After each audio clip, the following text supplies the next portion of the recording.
Dia merupakan satu bentuk komunikasi yang bertujuan untuk membangun keyakinan seseorang atau keyakinan komunikan terhadap kemampuan.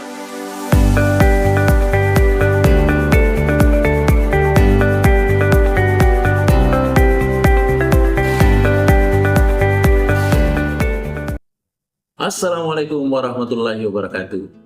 Para pemirsaku dimanapun berada, tentu saya menyampaikan terima kasih yang setulus-tulusnya karena selalu menanti, selalu mengintai daripada channel YouTube kita, Mr. Koronis, komunikasi romantis dan manis. Baik para pemirsa sekalian dimanapun berada, tentu saja setiap waktu, setiap sesi, tentunya tidak putus-putusnya kita membahas tentang fenomena-fenomena komunikasi. Pada hari ini, saat ini kita lagi akan membicarakan satu proses komunikasi yang disebut dengan komunikasi efikasi. Bagaimana itu komunikasi efikasi para pemirsa sekalian?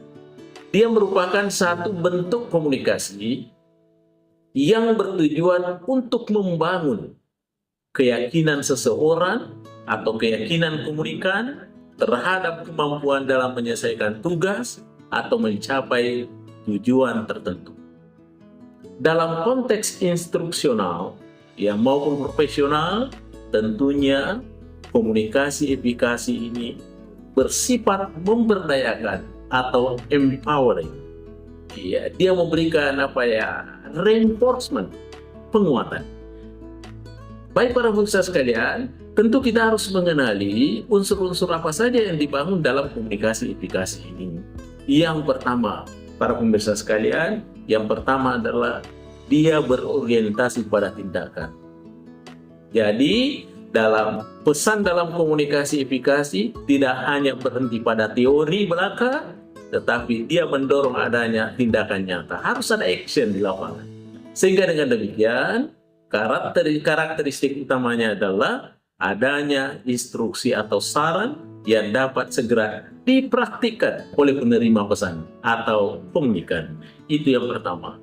Kemudian yang kedua, ada penguatan positif. Positive reinforcement. Bagaimana itu penguatan positif? Bahwa komunikasi ini tentunya menekankan pada potensi dan keberhasilan masa lalu sebagai fondasi untuk keberhasilan masa depan. Fokusnya tentunya adalah apa yang bisa dilakukan daripada apa yang salah sehingga membangkitkan rasa percaya diri komunikan. Itu yang kedua. Kemudian yang ketiga para pemirsa sekalian, tentu di sini harus pemberian contoh yang nyata. Dia harus menjadi teladan. Salah satu cara komunikasi efikasi bekerja yaitu dengan menyajikan contoh atau model yang tentunya yang relevan dengan mengomunikasikan keberhasilan orang lain yang memiliki karakteristik serupa. Dengan komunikasi pesan tersebut meyakinkan bahwa jika merasa bisa, Anda pun harus bisa. Itu yang ketiga. Kemudian yang keempat para pemirsa sekalian, yang keempat itu adalah membangun persuasi verbal. Persuasi verbal yang membangun. Apa maksudnya?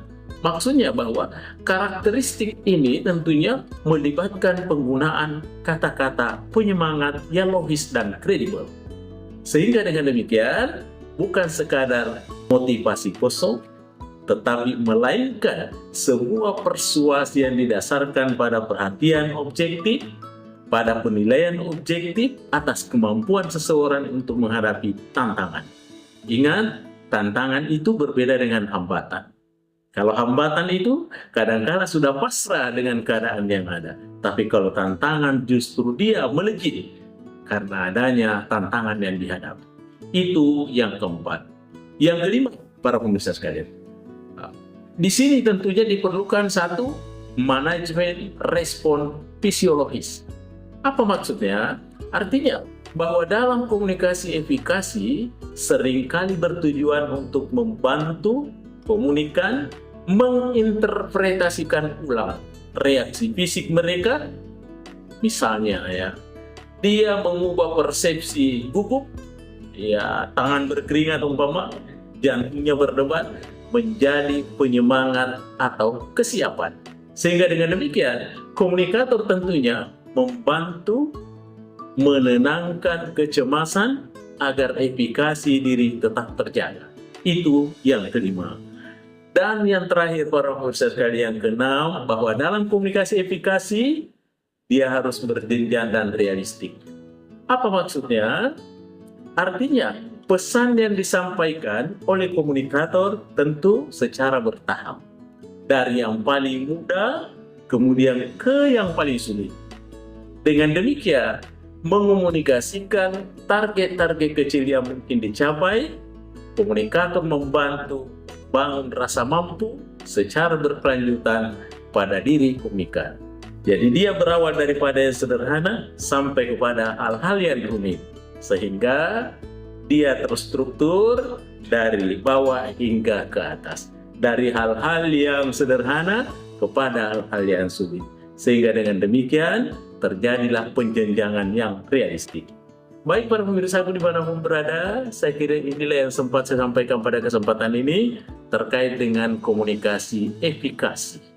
Ya, mudah-mudahan ada manfaatnya. Terima kasih para pemirsa aku dimanapun berada yang selalu menonton channel YouTube kita, Mr. Koronis. Demikian, Assalamualaikum warahmatullahi wabarakatuh. Mr. Koronis.